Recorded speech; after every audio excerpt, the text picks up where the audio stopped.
पूर्णमदः पूर्णमिदं पूर्णात् पूर्णमुदच्यते पूर्णस्य पूर्णमादाय पूर्णमेवावशिष्यते।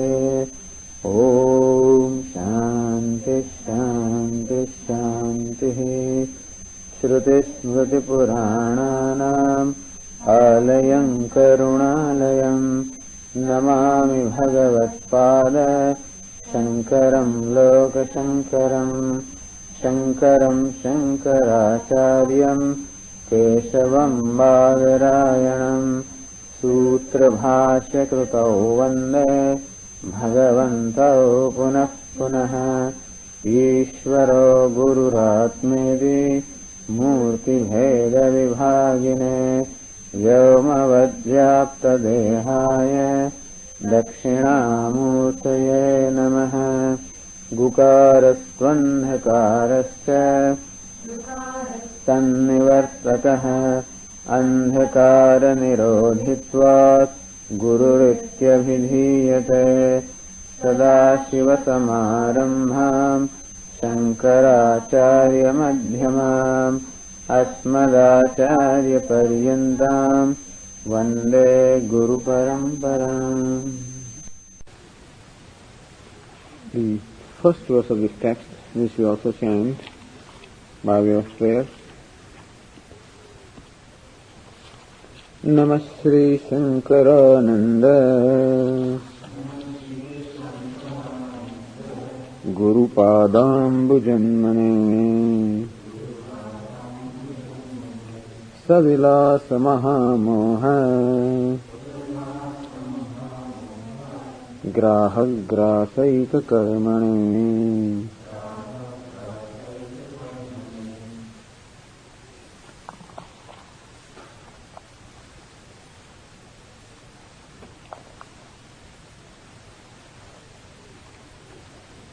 We are somewhere towards the end of the 6th chapter,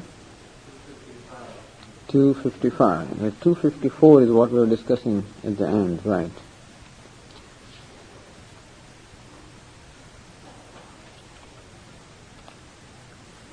Just to give some background of the few verses which have preceded this verse, in the verse 246 it was said, Achintya rachanarupam mayaiva sakalam jagat iti nischitya vastutvam advaite parisheshyatam. The discussion is about the creation being mithya, meaning unreal. Achintya rachanarupam. Why do we say that the creation is mithya? Mithya, as you know, is that which does not have an independent satta, which depends upon something else for its satta or reality. So mithya is that which does not enjoy an independent reality, a relative reality. It is also that which cannot be defined, and thus creation is that which cannot really be defined as such and such. We cannot say it is, nor can we say it is not. Why do we say it is not? We cannot say the creation is not because we experience it.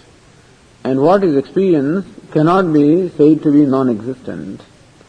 Nor can we say it is, because if it is, it should always persist. We say that that thing is, or that thing is real, which always persists, which never gives up its nature. This creation does not always persist. In the dream state, we do not perceive the gross creation. In the deep sleep state, we do not perceive even the subtle creation. And therefore, this universe consisting of the gross and the subtle worlds does not persist in all the three states. And therefore we say that it is not, we cannot say that it is. Had it been, meaning had it been real, it should ever persist. And so we cannot say it is because it is subject to negation, nor can we say it is not because it is experienced in the waking state, it is experienced in dream state. Therefore we cannot say it is not, nor can we say it is. Meaning we cannot really categorize this creation into whether it is or it is not. We cannot say it is Sat, meaning it is existent, nor can we say it is asat, non-existent. That's why it defies any definition. And therefore it is called mithya. It is called unreal. Which is not really there, but which appears to be there, is called mithya. This text itself gave us a definition of mithya. Yad asat bhasamanam tan mithya swapna gajadivat. It said, that which is non-existent but which still appears to be real is mithya. Just as the elephants in the mountains, etc., which appear to be there in dream, which are not really there. So the dream world is an example of mithya because we seem to experience objects which are not really there. And this waking world also falls in that category. Not really there, but appearing to be real. This is called mithya. So it is anirvachaniyam in as much as it cannot be defined as such and such. It is mithya in as much as it is not there but appears to be real. This is the category in which this universe falls, and it is real. it is mithya. However, mithya always requires satyam or a real thing as a basis. And Chaitanyam or Atma is real, the self which is consciousness is real, and the universe that is illumined by the consciousness is unreal. The drashta is real, the drishyam is unreal, the witness is real, what is witnessed is unreal.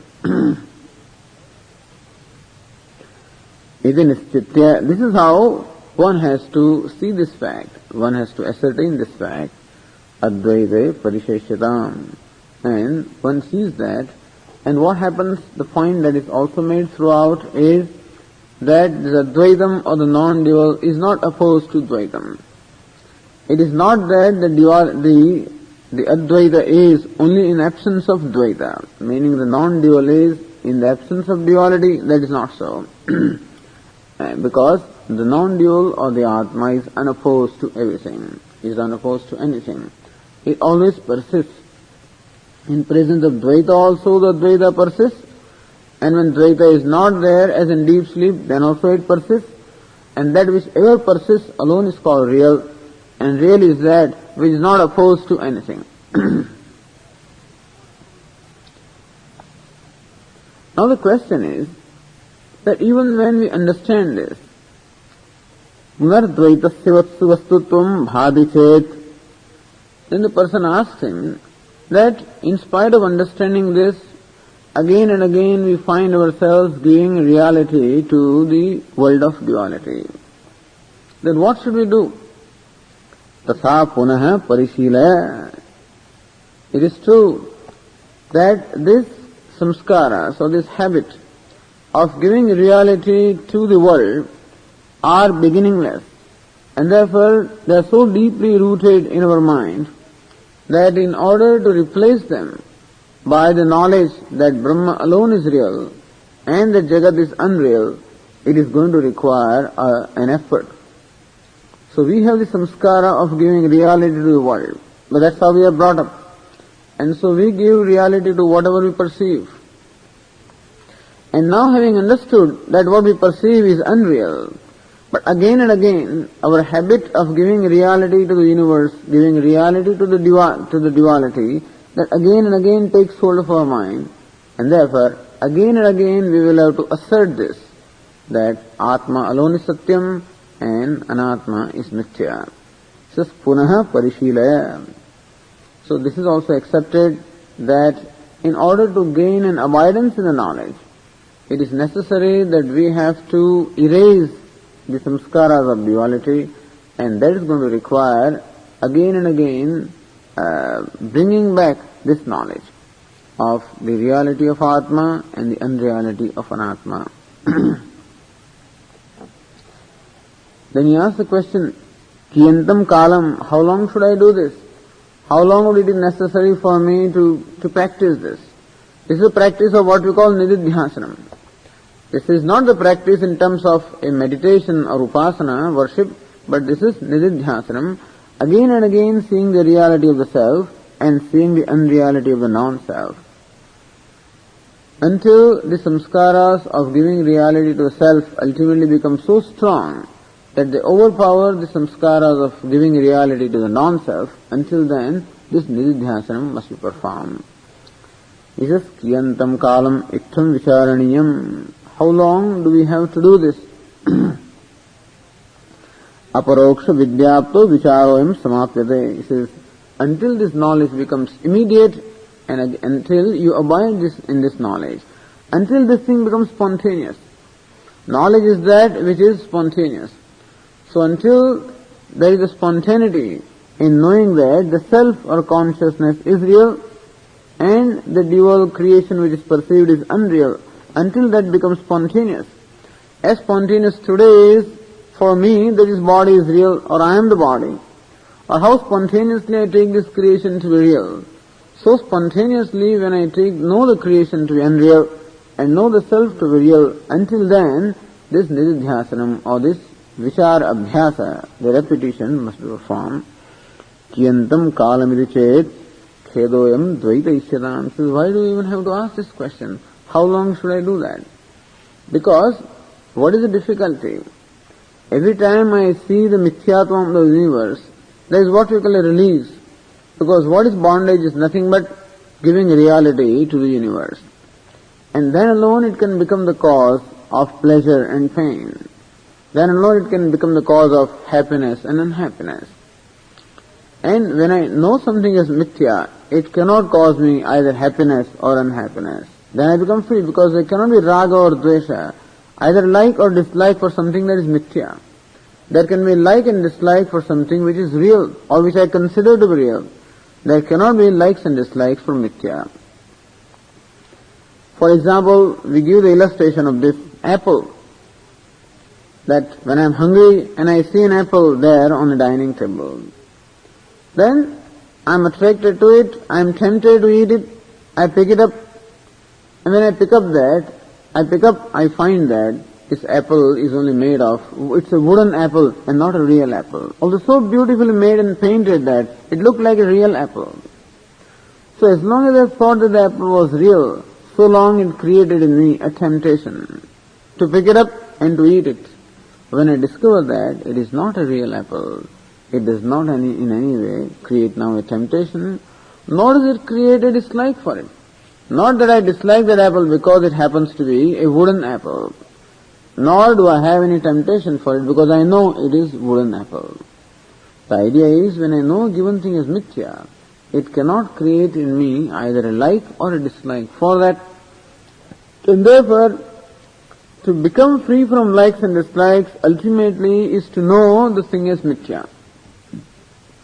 And every time thus I see the mithyatvam of the universe, meaning I see the mithyatvam of my problem, I see the mithyatvam of the ahankara, I see the mithyatvam of the unreality of my sense of individuality. And any time I see the mithyatvam of the unreality of the sense of individuality, there is a freedom from the sense of individuality, because the sense of individuality makes me an isolated person. It separates me or divides me from everything else. Thus there is a division between myself and everything other than myself. That whole division of the sense of otherness itself is eliminated when I appreciate that division to be mithya. Then I realize that nothing is apart from me. I alone am, or in I everything is included. So I is all inclusive. Nothing is apart from me, nothing is separate from me. There is nothing to divide me or isolate me. Thus every time I appreciate the mithyatvam of duality, I appreciate the mithyatvam of unreality, the separation between I and other than I. It is that separation which in fact creates a sense of isolation, a sense of limitation. So seeing the mithyatvam of the world means seeing the mithyatvam or unreality of the sense of limitation. And that is release. And therefore, do it again and again. Khedoyam dvaite ishyatam. He says there is no exertion involved here. If you have to do something which creates an exertion, then perhaps you want to avoid it.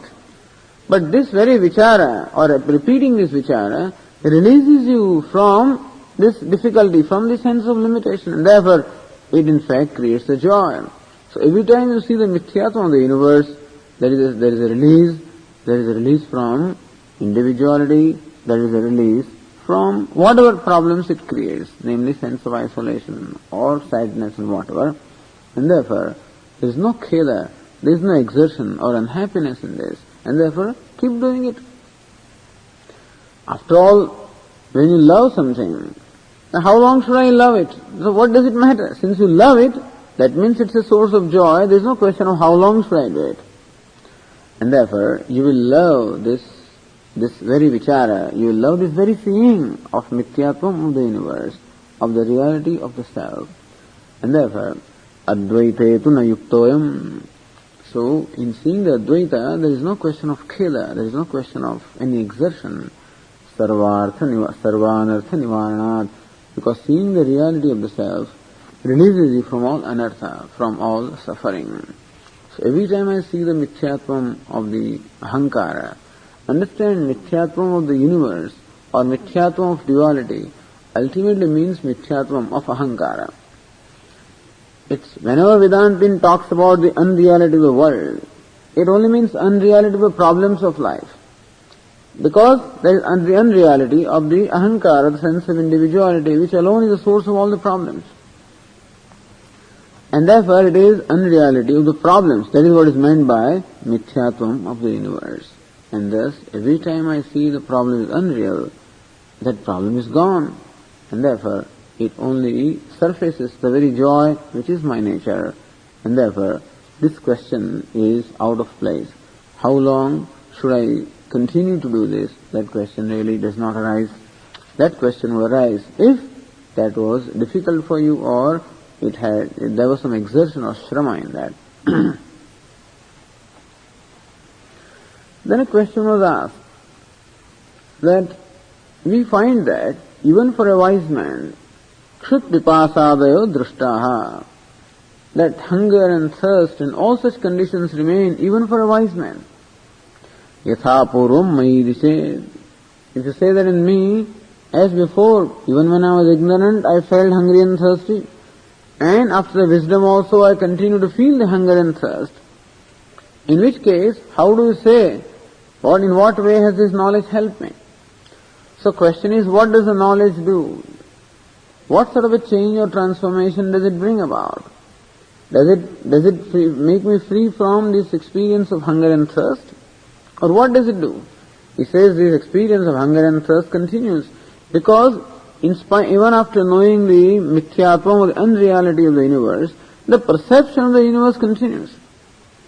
So this wisdom does not in any way destroy anything. It doesn't change any physical fact. And therefore, even a wise man continues to perceive the world. He continues to have a body, and therefore continues to have the hunger and thirst and whatever cold and heat and whatever experiences are there at the physical level, they continue to be there. But that does not in any way threaten his wisdom. That's the idea here. Mat shabdavachi ahankare. When a wise man feels a hunger and thirst, then how does he appreciate that? Mat shabdavachi ahankare dushyantam. He knows that the hunger and thirst are not in me. The hunger and thirst belong to the body. They belong to the ahankara. And therefore ahankara meaning a sense of individuality, which is what we call badhit ahankara, or a falsified sense of individuality, continues to remain even for a wise man. So wisdom does not destroy the body, wisdom does not destroy the mind, wisdom does not destroy even the relationship. And therefore, what we call the body and the mind of the wise man, they continue to exist, except that he does not anymore have the sense of I-ness or the sense of ahankara, abhimanam in them. He does not have any more abhimanam. But then, he does function through the body. He does function through the mind without identifying with it. That's the only difference. So even a wise person also uses the pronoun I, mine, etc. I came, I went, I ate. This is my body, this is mine. But in that I and mine, that sting of reality is not there. And therefore, that I and mine is what we call badhit ahankara, or falsified sense of individuality is there.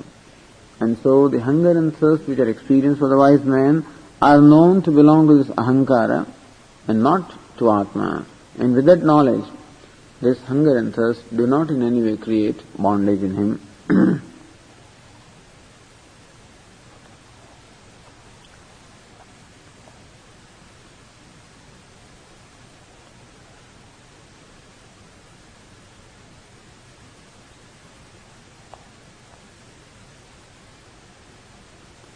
Then somebody says, what if a wise man also takes the hunger and thirst as his?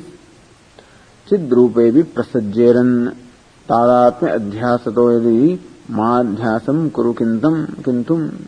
So suppose I continue to call myself, or I continue to feel the hunger and thirst, and I continue to feel that hunger and thirst belong to me, then what? That shows that you are superimposing hunger and thirst belonging to one upon the other. The hunger and thirst, the pleasure and pain, the honor and dishonor, the heat and cold, all of these belong to the upadhi, belong to this body-mind complex, and therefore belong to ahankara or the individual. And what an ignorant person does is, he superimposes what belongs to ahankara upon the Atma, and therefore takes that pleasure and pain or honor and dishonor as his. The wise man just does not do that. The honor and dishonor are experienced by him also. But he knows that only belongs to the level of the mind and not to him. He also experiences hunger and thirst, knowing that they belong at the level of the body. Experiences heat and cold, pleasure and pain, knowing that all of these belong to the upadhi. And in case you find yourself taking these as belonging to you, which means that there is adhyasa or superimposition. What belongs to this upadhi or body is taken to belong to Atma. In which case, you should see this fact that hunger and thirst belong to the body, pleasure and pain belong to the mind, honor and dishonor belong to the intellect. They do not belong to the self. They do not touch the self. And thus, continue to see this as a product of adhyasa and continue to do the viveka.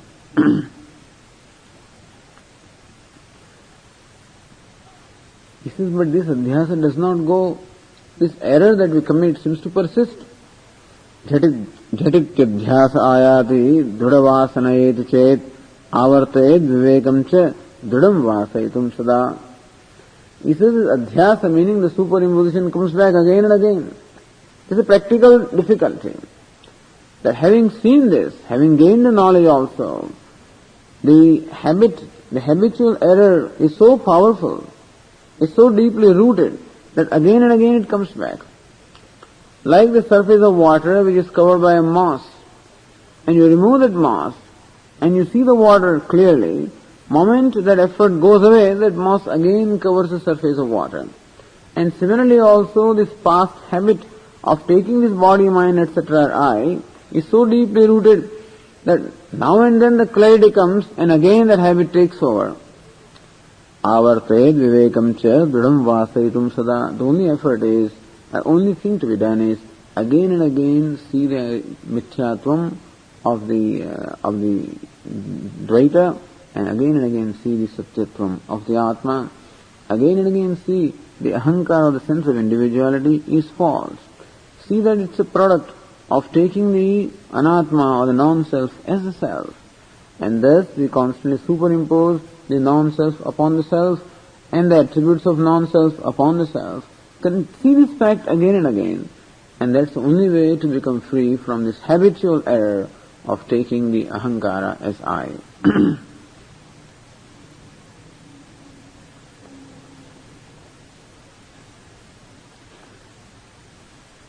But can this be a fact? Viveke dvaita mithyatvam yukteveti na bhanyatam. Is this simply intellectual, or does it really become a matter of knowledge? That the duality is mithya or unreal, is it something that is simply a matter of intellectual argument, or does one see this? Understand that mithyatva or non-reality is not something that you can perceive. It's not that you are going to perceive the world as mithya. It is something that is known, and that knowledge is in the intellect. Just as we see an actor performing a certain role, and if you know that it is an actor who is performing the role of a beggar, then in your own mind or intellect there is what we call a discrimination between the actor and the beggar. You know that the beggar belongs to the costume, and the one who wears the costume is different from that costume, and thus a discrimination between the actor and the beggar takes place where? In the intellect. It is not that you are going to perceive the beggar as separate from the actor. You cannot separate them. But still you see the mithyatvam or the unreality of the beggar. And similarly also the mithyatvam or the unreality of the world or unreality of the ahankara is to be seen only in the intellect. It is not that the world changes in some way for you to see it as mithya. That mithyatvam is something that is known in the intellect, and thus you see it directly. Just as you see directly that the beggar is mithya, that the actor is real, and so also you see directly that ahankara is mithya and atma is real. Ahankara is compared to that beggar. It's perhaps a role that you may be playing, but then it is known as a role and not as real. So viveke dvaita mithyatvam yuktya eva itina bhanyatam. Don't say that this knowledge of mithya is merely intellectual. It is something that you see. Not with the eyes, you see it in the eyes of your mind. In the mind's eye you see. It is called sakshi bhasyam. So what we perceive through the sense organs is called indriya bhasyam, illumined by the sense organs. And what we perceive directly in your mind is called sakshi bhasyam, or illumined by the witness. And thus that knowledge is something that is known very clearly. Achintya rachanatvasya anubhutirhi svasakshaki. So how do you know the mithyatvam of the universe? It is achintya rachana rupam. It is inexplicable. The whole creation is inexplicable. You cannot, it is indefinable, it is inexplicable. You cannot say something is such and such. Nor can you even explain how the universe came about, or what the nature of the universe is. That also cannot be explained. And this alone is the mithyatvam. So what is unreality of the universe is achintya rachana rupatvam. That's the definition given here. The whole universe is achintya rachana. It's a creation that is inexplicable. It's a creation that does not really make sense. And this is what has been already, it is presently a matter of knowledge or discovery by the scientists, that nothing in the universe can really be defined as such and such, nor can you even say how it comes about. You cannot even explain why a thing is what it is. So achintya rachana rupatvam, that the whole creation is achintya rachana, is beyond the comprehension of the mind. The incomprehensibility of the universe alone is the mithyatvam or unreality of the universe. So that which is unreal is incomprehensible. The universe is incomprehensible, and therefore it is unreal. Like the magic. This was explained earlier. So a magician creates something which is not there. He converts an ordinary piece of paper into a $100 bill. Or he creates an apple in his palm where it was not there. You can't explain whether this apple is there or not. You see the apple, so you cannot say it is not there. And when you want to eat it, it is not there, therefore you cannot say it is. The $100 bill you see, therefore you cannot say it is not. Nor can you buy something with a $100 bill, and therefore you cannot say that it is. So that $100 bill that a magician creates is what?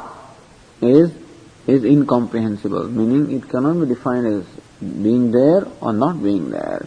And similarly also is the whole universe, and therefore we say it is mithya. And this is what you know. When you know that $100 bill is mithya, how do you know it? It's not that you see something in that $100 bill with which you call it mithya. You know that it is incomprehensible, and thus incomprehensibility is something that is known in the intellect. It's not something that is to be perceived, it's something to be known in the intellect. And thus the universe is mithya because it is incomprehensible. And the incomprehensibility is something that is seen directly in your mind. An interesting question is, if you say that the universe is incomprehensible, we say that even the Atma, the consciousness or Brahman also is incomprehensible. Because the self is that which is beyond yato vacho nivartante aprapya manasasaha. That which is beyond the mind and the words is truth or is Atma. So Atma also cannot also be defined, or Atma also cannot be brought within the focus of the mind or the intellect. It is not something that becomes the object of the mind, or it is not something that can be described in words, and therefore even the Atma or awareness also is incomprehensible. So if incomprehensibility is a criterion for determining mithyatvam, you say that the universe is mithya because it is incomprehensible.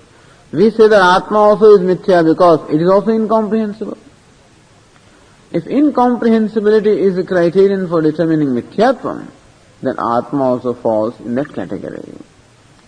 Then in the verse 253, it says, well, we qualify our definition of mithyatvam that in fact it is incomprehensible and created. Something that is created and incomprehensible is mithya. Atma is incomprehensible, all right, but it is uncreated and therefore it is not mithya. That's the answer. The answer is universe is created. There was a time when the universe was not. And then there is a time when the universe comes into being. And that thing is called creation. So creation is that which is characterized by what we call prior non-existence or pragabhava. And thus this crystal is created because there was a time when the crystal was not. A moment before the creation of the crystal was non-existent. And that prior non-existence is called pragabhava. So a thing that enjoys pragabhava alone can be created. That which does not have pragabhava cannot be created. Now, everything in the universe has pragabhava, meaning prior non-existence, and therefore everything in the universe is creation. So we say that is mithya, which is both incomprehensible as well as which has prior non-existence, incomprehensible as well as created. That is the criterion for mithyatvam. Atma is incomprehensible, all right, but is not created, and therefore Atma is not mithya. So in 253 verse it was said, Chitim suchinti rachanam brumo nityatva karanat. So, in fact, the incomprehensibility of Atma and Anatma is of a different nature. Anatma or the creation is incomprehensible because it cannot be said to be existent or non-existent. In that way, Atma is not incomprehensible because Atma is existent. Atma is real. However, we call it incomprehensible as much as it cannot be objectified by the mind, nor can it be directly described by the words. In that sense alone it is called incomprehensible. The world cannot be comprehended by the mind, while Atma does not become the object of comprehension. Atma, the self, is that which is behind the mind, for which the mind is an instrument, the mind also is an object. And the Atma is that which cannot be objectified by the mind. Therefore we call it incomprehensible. The world is objectified by the mind, all right, but cannot be understood by the mind. Meaning, is not available, it is not subject to understanding or definition. Therefore we call it incomprehensible. So incomprehensibility of the universe and incomprehensibility of Atma are of different nature. However, even if you accept the incomprehensibility of Atma, if you say that Atma is incomprehensible, then also Atma is different from Anatma in as much as Atma is Nitya. Nitya means uncreated. So self is ever existent, self-shining and uncreated, whereas the universe or Anatma is not self-shining, it is created and therefore not ever existent. At this point, then he asks the question, how do you say that Atma, the self, is uncreated? How do we say that the self was not there? That's what the scientists also ask this question. How do you say that the consciousness ever was? They say that the consciousness also came into being. When in this universe at some point in time, when there was a proper combination of the matter, which is what elements, which is what they call the primordial soup, when a certain condition of temperatures and pressures and all the elements was achieved, then the consciousness arose. So they would say that the consciousness is a product of matter. So consciousness also is created. We ask the question, how do you know that the consciousness is created? In order for you to say that a given thing is created, you must have the knowledge of non-existence of that thing as well as its existence. When we say that a child is born at a given time, then we are the witness of the absence of the child before that time, and we are the witness of the presence of the child at that time. Then alone we can say that the child is born at a given time. So for the phenomenon of birth to take place, there must be what we call prior non-existence or pragabhava. That's how we determine the time of creation. A pot is made at a given time, we say, because pot was non-existent before that time. And similarly, for you to say that consciousness is created, you must have the awareness of non-existence of consciousness. Now can you in your own mind perceive the non-existence of awareness? I can very well perceive the non-existence of the universe, because the universe is something that is perceived by my sense organs. If I withdraw the activity of the sense organs, in the quietude or tranquility of my mind, there is no creation at all. There is no universe. But can I do something by which I can experience the non-existence of awareness or non-existence of consciousness? I can experience the non-existence of the universe. Can I experience the non-existence of consciousness? If you can, then you can say that consciousness also enjoys prior non-existence, in which case it is created. But that's not possible. Even a scientist, when he imagines the creation of existence and perceives the creation of existence in his own mind, how does he perceive that? How does he perceive the creation of that existence? So that question is raised in the verse 254, which we discussed last time, but we did not read the Tika, and it's interesting how this question is discussed here. Chitehe nityatvam kutahiti asankya. How do you say that chiti? Chiti means awareness or consciousness. That this consciousness is uncreated. That it is eternal, as you say, meaning not subject to creation or destruction. Kutaha, how do you say? Iti ashankya praga abhava anubhava abhavat. Because we cannot experience the non-existence, we cannot experience the prior non-existence of awareness. If you can experience the prior non-existence, then alone you can say that a given thing is created. So for establishing the creation of anything, it is necessary to establish the prior non-existence of that thing. For establishing the destruction of anything, it is necessary to establish the posterior non-existence of that thing. So when a pot is broken, pot is no more there is what we call posterior non-existence. Pradhamsa bhava. Then you can say that the pot is destroyed. For us to determine the birth or death of Atma, it is necessary to determine or ascertain the prior non-existence of Atma. Then alone we can say Atma is created. Or we should determine the posterior non-existence of Atma for us to say that Atma is destroyed. But that cannot be, since you cannot experience your own non-existence, can you? No one can experience one's own non-existence. I can never have this particular appreciation that I am not. I only have the appreciation of I am. I can never know or I can never see my own non-existence. You can try to appreciate or experience your own non-existence. You cannot be, because the very experiencer is you. And every experience calls for an experiencer, which is Atma or Chiti or consciousness, and therefore the non-existence of consciousness cannot be experienced.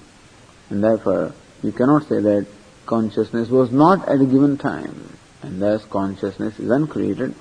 This is what is said in the verse 254. We read this verse once again. Who has the book? You have the book. Okay. Pragabhavo nanubhutaha chiter nitya tataschitihi द्वैतस्य प्रागभावस्तु चैतन्येनानुभूयते।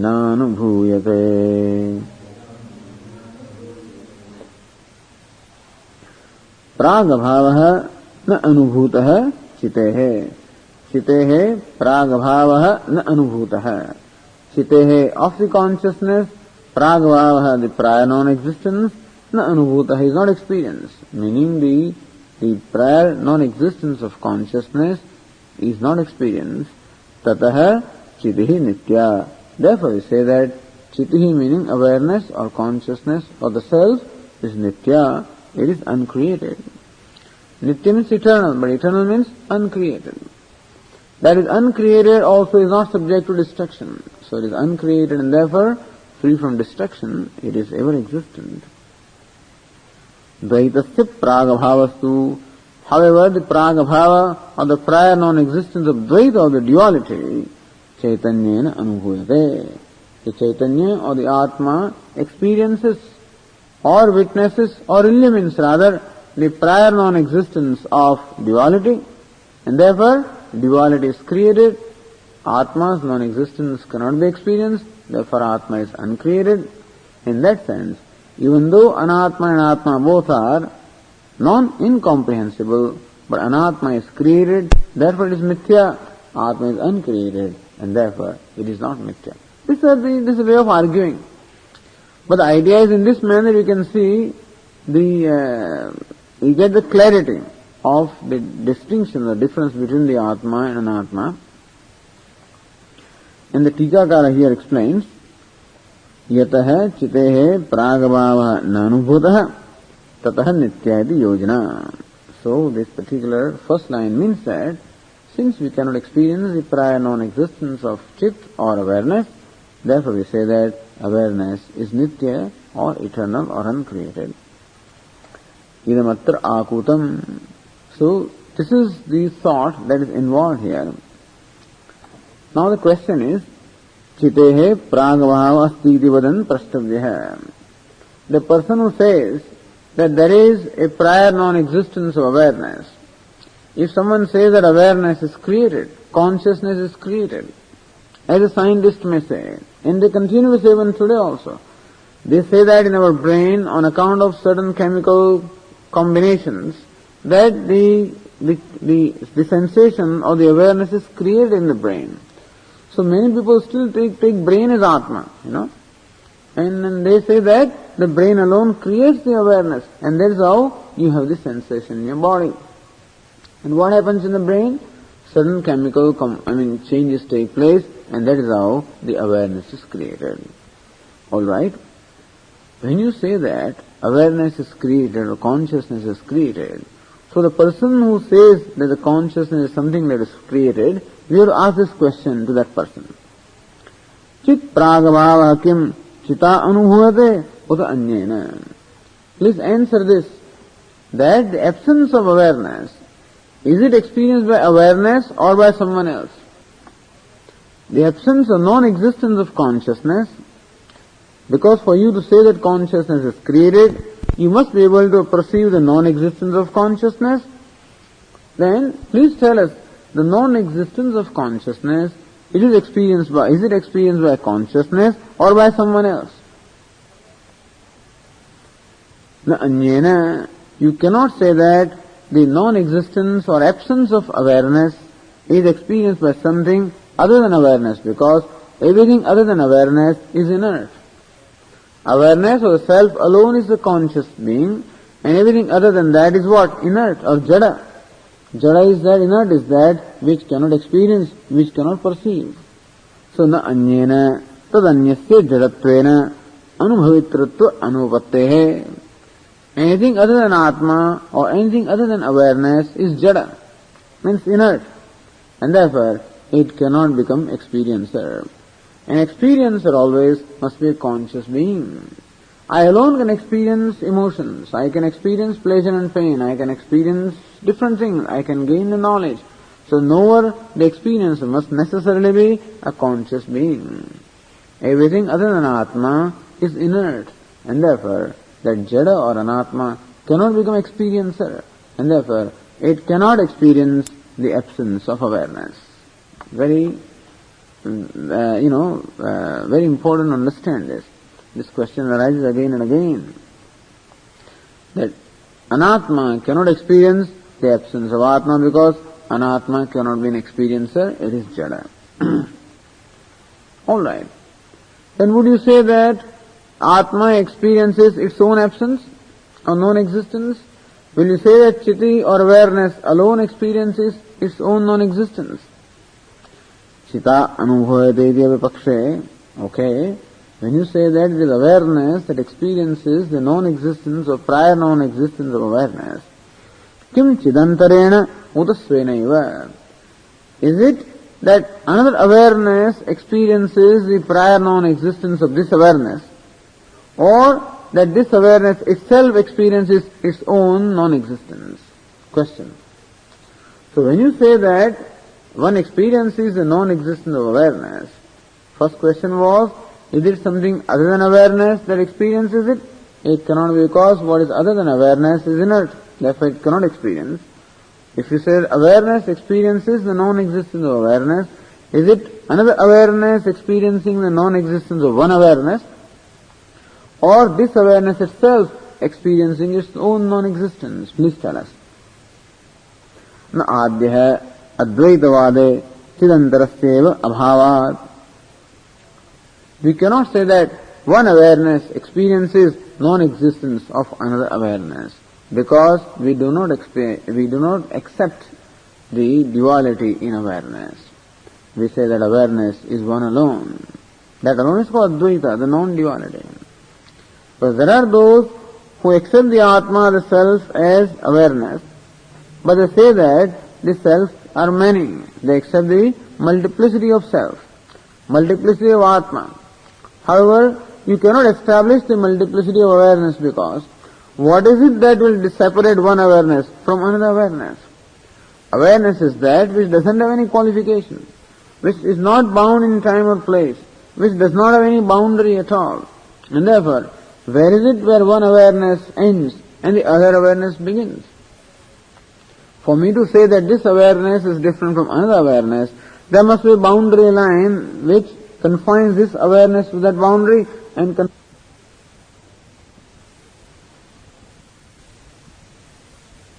awareness is different from another awareness, because there is nothing that can separate one awareness from another awareness. Because there is no qualification. Only a qualified thing can be separated from another qualified thing. It is qualification, like this is a crystal. That crystalness is what qualifies this particular object. And it makes it different from this book, because book is an object that enjoys the qualification bookness. Microphone is an object that enjoys the qualification microphoneness. It is that qualification that in fact confines or limits a given object. Atma, the self, is unqualified, and therefore there cannot be any confinement, any limit. Therefore, Advaitavade chidantarasya abhavat tatsvikarepi chit pratiyogikasya abhavasya chit grahanamantarena grahitumasyakyatvat tasyahapi grahyamanatve ghatadivat achitvapatte. Suppose you say that there is another awareness experiencing the non-existence of this awareness. Then also, in order for me to experience the non-existence of something, that non-existence is appreciated with reference to a given thing. For example, you say that a non-existent pot, when you say, then you experience or you appreciate that non-existence only with reference to a pot. Non-existence of a person, in which case non-existence is appreciated in reference to that person. So you must be able to experience that, you must be able to perceive that person along with non-existence. Otherwise you cannot say that a person is not here. For you to say that a person is not there, you must be able to see the absence of that person. When I say, for example, is there a pot in my palm? Then you say there is no pot. How do you say? In your mind, you first of all see the pot and see the absence of that pot. So absence also is seen with reference to that object. For me to say that pot is absent, that absence is seen along with the part. So there must be a perception of the part along with its absence. And then alone we can say that a part is absent. Similarly also, for you to say that awareness is non-existent, that non-existence along with awareness must be perceived, in which case awareness becomes an object of perception. If awareness becomes an object of perception, then it becomes what? Drishyam. It becomes perceived, it becomes objectified, it becomes jada, or it becomes inert, and it no more remains in the category of awareness. Chit grahanavantarena grahitumashakyatvat tasyahapi drishymanatve ghatadvat achittu apattehe. And therefore if you say that you perceive the awareness, and in order to perceive its non-existence, then awareness becomes a perceived object. What is perceived is inert, and so it no more is awareness. So you cannot say that you can experience the non-existence of awareness. To perceive its non-existence, you must perceive non-existence along with awareness, or with reference to awareness, in which case awareness also becomes an object of perception, in which case it becomes inert. Nor can you say that awareness experiences its own non-existence. Napi dvitiyaha swabhavasya svena grahitum ashakyatvat. You cannot perceive your own non-existence. You cannot ride over your own shoulder.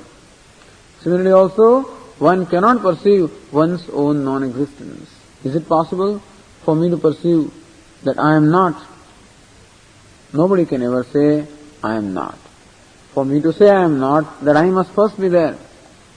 For me to say that I am not, to say anything, that I must be established first, before I can say, I am not. And therefore, there is what we call vadato vyagata. It is like my saying that I don't have a tongue. But for me to say that I don't have a tongue, the tongue must be first there. Otherwise, how can I say I don't have a tongue? Similarly, for me to say I am not, that I must first be there. Then alone I can say I am not. And therefore, I am not is a self-contradictory statement, like saying that I don't have a tongue.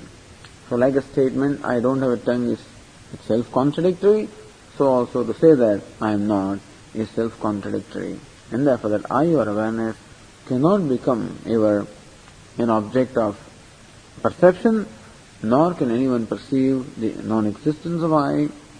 Neither another consciousness can perceive because there is no other consciousness, nor consciousness can itself perceive because one cannot perceive one's own non-existence, and therefore non-existence or absence of awareness can never be established.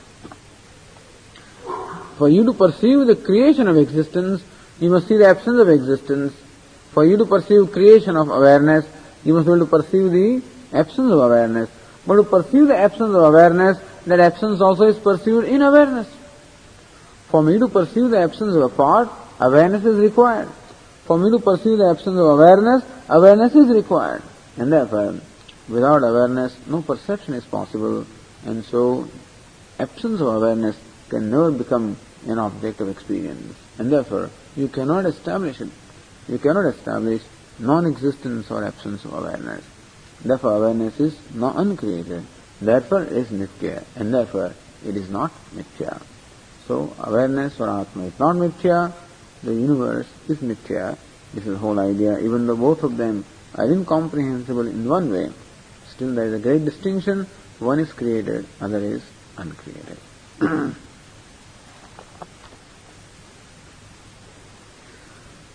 Om Purnamadah Purnamidam Purnat Purnamudachyate Purnasya Purnamadaya Purnameva Vashishyate. Om Shanti Shanti Shanti. Hari Om Shri Gurubhyo Namaha. Hari Om.